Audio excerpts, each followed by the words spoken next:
Welcome to Cartoonist Kayfabe. My name is Jim Rugg. I'm Ed Piscor. Today we're going to look at what I think of as the king of 80s self-publishing in black and white comics, Ken Landgraf. But before we do, Ed... Patreon.com/Ed Piscor is where I'm serializing my current comics project for the early adopters. Red Room is up there, man. Issue 1 is live, and serialized pages every Tuesday. Issue 2 is underway. $3 gets you the complete archive. But once again, like I said, it's for the early adopters. So it's going to have a proper print edition, going to be in your comic shops, going to be on nice paper sometime 2021. More on that later. I always think some of these comics we look at fit better than others. If you That's love, pretty good, right? If you love New York City Outlaws or you love Red Room, I feel like vice versa, man. Give them a look. That's if you like one, right. check out the other one. I want to let everybody know that the Street Angel hardcover, collecting the first volume of Street Angel from Slave Labor Graphics a million years ago, this was published by Ad House Books, out of print. We sent the last couple cases to the distributor this past week, so those will be going out to store orders. If you guys want to pick up Street Angel hardcover, now's the time to do it because it won't be around for long, and we aren't planning to reprint it, at least not right away. So if you want this, pick it up soon. And I brought along Deadliest Girl Alive, the Image Collection. These are standalone books. You can read any of them, start anywhere. But I love to show this one off because it's much more recent, and I think I'm a much better cartoonist in this one. And it's available from your comic shops now. $20, 240 full-color pages of Ninja on a skateboard. So pick up both. But we're here to talk about Ken Landgraf. Ed, we have mentioned him so much in the past, going through, Wizard magazines, looking at 80s black and white comics, quarter bin finds. This guy personifies a certain type of comic that I love. It's outlaw comics. It's in the title, although it's not as violent as a lot of outlaw comics. But he has several kind of stages of his career. Starts in the late 70s and does a little bit of mainstream work, does a little bit of work at Marvel and DC. But the stuff that I love, the stuff that I know him for, are these black and white comics that are either self-published or published by small indie publishers. And you find these in, weird corners of the comic book stores in the comic book universe. He's still active. You can follow him online. You can find him on social media. And you can also find him doing commissions and things that post up on Instagram. So still an active guy, most recently doing some work for All Time Comics. But these are kind of the, the heyday of him. And New York City Outlaws, to me, is the apex of Ken Landgraf work. It's about a gang of... almost like warriors characters. Yeah. And this is their cast. And so these guys fight a variety of things from dirty cops to organized criminals. They get into all kinds of stuff, drug dealers. One of my favorite storylines involves a cyborg from outer space that they have to do battle with. Naturally. Yes, of course. The art style, I love looking through this stuff right here because it's perfect for what I wanted to say, man. And his art is hard to quantify for me because it has the hallmarks. Here, I'll put it this way: like when we interviewed Ralph Bakshi, something like stuck in my mind with what he said about the art that he likes and that he looks at, and he says that he wants honest drawings from the people that he's looking at or hiring or whatever. And I think this is very honest artwork for Ken Landgraf. But what's interesting about it is that it has tropes and hallmarks of clip art, Don Heck kind of guys, and that art doesn't look honest to me. Like right. I don't think Don Heck draws that way, but he thinks he has to draw that way to get the job for Marvel. This is very honest. Like, this is who Ken Landgraf is. He ain't playing. He ain't trying to get a job with Marvel with this. This is who he is, man. Yeah, these are the New York City Outlaws circa 84, 85, 86, 87. And I want to point out some of the weird textures that you'll see. Screen tones that he's working in. And if you look at the fonts, these are coming out of like a label maker kind of thing. So there's a couple of fonts that pop up. Like, I think this is Bubble font. Yeah. It's so classic. Distinctly of like this kind of like 80s pre-desktop publishing assembly. And I love the idea of honest art, Ed. He worked a little bit as Wally Wood assistant, and you see that approach of like just filling the pages with ink. Yes. And I like that approach. When we talk outlaw comics, a lot of black ink is a part of it. There's some proportionality here that reminds me of Wally Wood after you say that. But another thing that it reminds me of is the era of King of Punk. There in illustration, art directors will task an illustrator with doing an ad or something in comic book style, and it'll be off, but it'll almost look like at Landgraf in a way. Yeah, and I always like one of the things that comes to mind is like the arcade cabinet for Double Dragon or Street Fighter or something. And I always see the shit looks wrong, it looks off, but I would love to see a comic drawn by that person and just see 50 pages of that. And that's Landgraf to me. Yeah, and New York City Outlaws to me is the best of this. This is issue 2, and it's super awesome because you got a second color. You got this red color. I love all of this, like the pasted up lettering, to order the back issues. And the publisher of New York City Outlaws is Outlaw Comics. Like literally that's the name of the publisher. Yeah, it's great. So really cool stuff. These are a little bit hard to find, so you kind of take what you can get, but issue 2 is so cool because of this, I mean, look at it. It's everything I want out of that 80s style. I flagged this page because I just think, how badass is that? One of these pages... Here's samples what he would send out to stores to order. That's his stationery. He also taught art classes and things, so he was a working freelancer, very, very, I want to say professional, but very much an indie freelance cartoonist that also did a lot of commercial art, I guess to pay the bills. I flagged a few things throughout this that we can call up, like the Radar Wolves. This is from a strip about the Apocalypse 5000. This is a backup. These things are like 60 pages too, these issues, which is kind of cool. If you do stumble on one, it's like you're getting 2 or 3 issues. But Radar Wolves, they track with the cunning of beast and the precision of computers. Half cyborg, half rabid wolf. They need the rabies in order for it to work properly. Yeah, it's a certain kind of comic, and there are 5 issues. Like I said, pick up the ones you can find. They aren't that easy to come by, but they're out there. I've seen multiples of all of them in my life, digging through back issues. So keep your eyes peeled. The second big body of work that I would call attention to is the stuff that he did with John Jacobs. John Jacobs was a Christian who made Christian comics. And these are 6 issues that I have, 2 issues of Dr. Peculiar and Far Frontier that are magazine size, and you can see the dates, 1983 on those.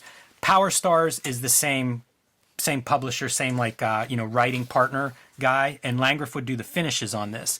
These are pretty well known because Dan Clowes calls them out in that Comic Art. Yep. What's the name of it? Comic Art Magazine. Yeah.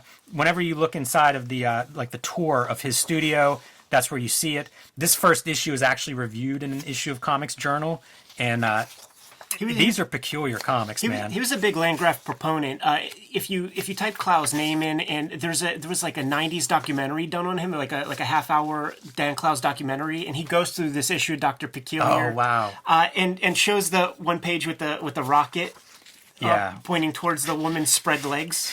These are superheroes from every city. So this is Arlington, Virginia's The Turkey. Dinosaur Man, Fort Lauderdale. I like this as Baltimore's Purple Unicorn. He would get his ass beat. This is your page from Comic Art Magazine due to the phallic symbol of this rocket that, wow, calling it a rocket is pretty generous. and right at our woman here with her spread legs, but. And Dan Clowes talks about the Christianity and how that there was some subconscious, unintentional. I think Clowes has done drawings of a character that's basically this oversized head. I think in Lloyd Llewellyn, maybe there's a character that has that oversized brain. Also could be the leader from the Hulk. Well, he certainly took some of these Lovecraftian monsters and painted, in that same issue of Comic Art, you would see paintings he did of these characters as Valentine's Day cards to his wife. This reminds me of Hidenshi Hino. Has a character or two that kind of looks like that. Yeah, there's a Charles Burns element to that. Yeah, they're very much an outsider style art, but completely within the context of that 80s black and white explosion. I always would look for this. Julie Winsome, medical detective. Look for me in Dungeon of Terror #1. As far as I know, this is an ad for a comic that doesn't exist. But, I mean, weird stuff, right? That's what, one of the qualities of these black and white comics is that weird, the weird thing. And a lot of them fail to deliver that. You get a nice cover, but the insides are sort of like, meh. These deliver. And this is John Jacobs doing layouts as well. So you get to see that manic obsessive graphomania, which does marry well with Ken Landgraf's inks, but 20 panels on a page of just dense doesn't make any sense, but you're going out of your way to try to explain it. This is one of the main characters, Tammy. I like her. Metal arm, eye patch, scar underneath there. That's a fun design. It's very symmetrical too. Like, she definitely suffered trauma on this side of her body. You're right. You're right about that. This kind of stuff, like, it bolsters Ben Mara to me too, because, like, I really want these comics to deliver a certain thing, and they sort of never do. Like the art is always kind of on point, but I always kind of fall flat. And he's able to, like, take this stuff and distill it into something that really can leave you with a satisfied reading experience. Yeah, and Ben Mara is somebody who has, it may have even introduced me to Landgraf's work. I mean, I know we all saw it in Comic Art Magazine, but he's pretty prolific, Ken Landgraf, and you sort of have to know about it to dig for it, to find this stuff. And Mara was definitely somebody I've talked to about this stuff. Starfighters, this is a little bit earlier work, so I think this starts in 79 or so and goes to the early 80s. He is really going for it. This is duo shade paper. If you look closely, you can see, same stuff that the Turtles would have been done on.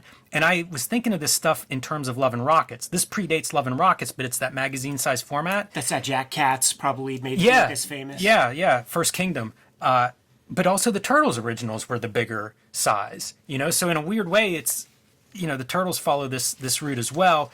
And this is kind of Landgraf, I think, almost at his peak. Look at this dude being ripped in half right on page 1. Yeah, but awesome. For like all this ink that you're putting in there and art and story. So this is a Starfighters, kind of a pure Landgraf, really going for it. And that's some great visuals, man. Do we know if he was in that band Thor that acquires an extra R in the mid-80s? Because he certainly pimps them plenty.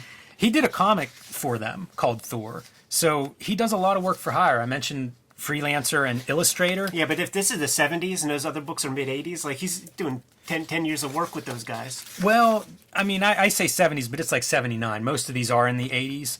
And he does have, these comics that I'm showing go from late 70s to early 90s. So about 12 years worth of coverage here, but primarily 80s is definitely the heyday of that. Yeah. But I mean, it is a guy slinging ink. Yeah, it is, man. And there's definitely a wild imagination here.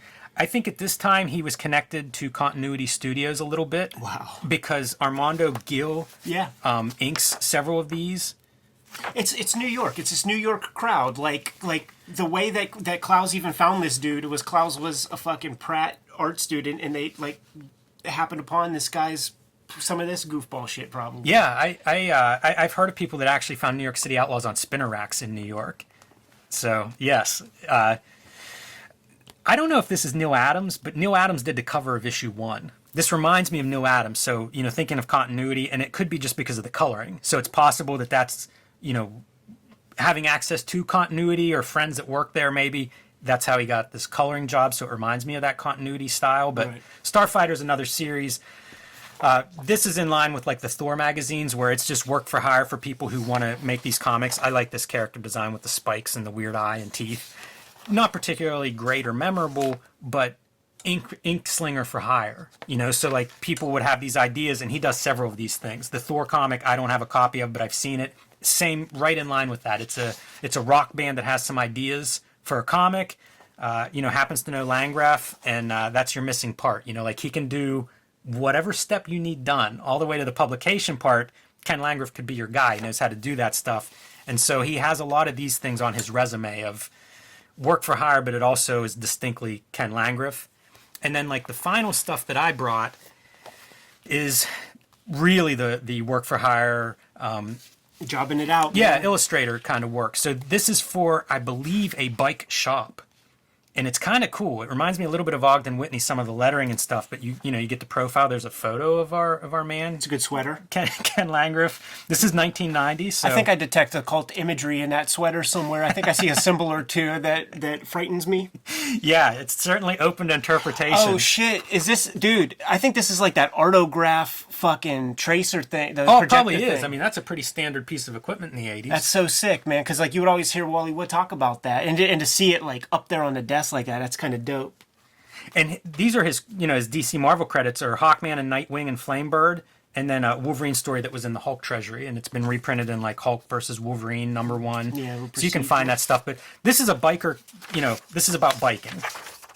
This is the stuff that really reminds me of like the Ogden Whitney lettering, title Right. lettering from the ACG stuff. Yeah, he would definitely just trace photos of that, because that shit looks boring. It does. There's a romance story in one of these that is pretty good looking. Look, it's funny, the people lifting weights. I used to see ads for this comic called Iron Maidens that I've never seen. I don't think it exists, but it was like a weightlifting kind of thing. I think it might have been women weightlifters or something.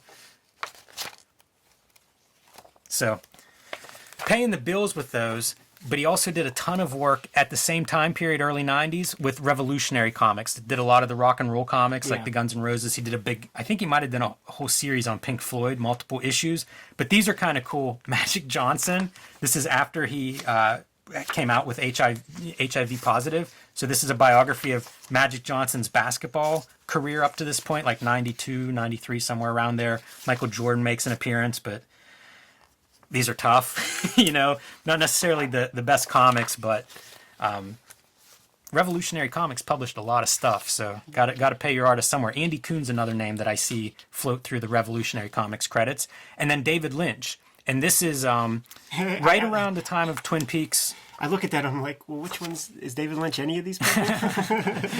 This is Wild at Heart. Twin Peaks had been I think come and gone by the time this is published, 1992. So you get a snapshot. You get half of his career in this, but it's kind of a cool marriage of David Lynch. You have Dune in here failing really hard, Eraserhead. Does he draw the little Eraserhead baby?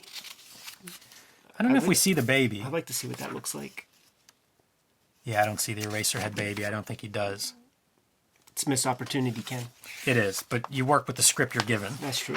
This is around the time that Todd Loren, the publisher, is murdered. And so you get a eulogy of Todd Loren here as your like end pages, and then also William Gaines. This is when he died too. So it's a little bit of a tribute to both of those guys. Different contributions in the history of comics, I suppose, between the two, but stories that we've talked about and covered to some extent, both of those guys. And you can see this is what Revolutionary Comics were publishing, a lot of unauthorized rock and roll biographies, but also into the celebrity stuff, sports, television, film, in the case of David Lynch. But kind of cool, David Lynch. I like that Ken Landgraf is attached to that. So that's my overview of Ken Landgraf. Like I said, a very specific artist, but man, I love New York City Outlaws enough that I'm happy to show him off. I think he's on my short list of these 80s black and white self-published guys in terms of if you find one of his works, especially a New York City Outlaws, man, that's a good 50 cents or dollar if you're pulling it out of a back issue bin. Another little kayfabe connection that's kind of fun too is that our good pals at Dark Side of the Ring, the Vice show, they got a hold of the option rights to make a New York City Outlaws feature film, man. So we're keeping our fingers crossed, hoping that goes down. I just realized I forgot one of the things that I wanted to show off. There's some wrestling in there? No, there isn't. But there is... Is that Sergio Aragonis on the back cover?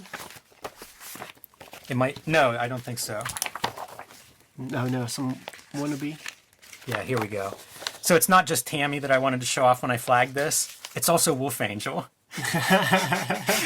Because he has to save this airplane, so it's Wolf Angel coming to the aid of these of this crashing airplane, but not quite as good as Mangull, the comic that came through our mail thing. But it's pretty strong. Oh, I'm going to see that in my dreams tonight, Jim.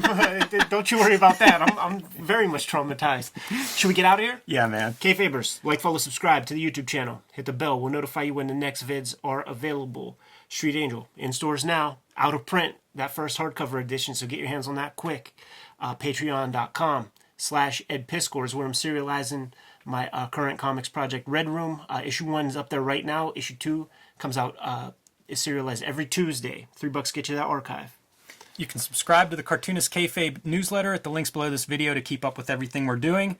You can pick up Cartoonist Kayfabe t-shirts and merchandise at the links below this video. And November 20th to 26th, when you order anything through our spread shop, use the promo code Kayfabe free ship for free shipping on any of the shirts you want to order. Give them one more set of Martian orders, Jim, and we'll be on our way. Read more comics.